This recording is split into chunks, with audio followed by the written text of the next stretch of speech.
Chapter 16 of To Kill a Mockingbird by Harper Lee begins with a description of the morning after the mob scene at the jail.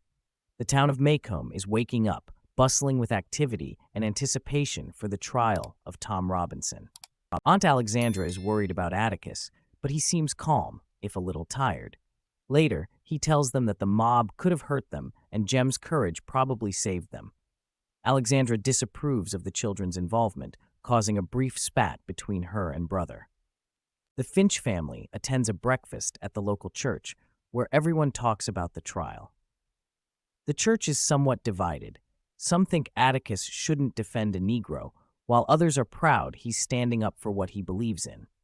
The town is buzzing as everyone tries to find a spot near the courthouse to witness the trial. Scout, Jem, and Dill disregard Atticus' advice to stay home, and they sneak into town to watch the trial themselves. The atmosphere around the courthouse is almost like a festive picnic, with men discussing crops while eating and women making their own groups to chat.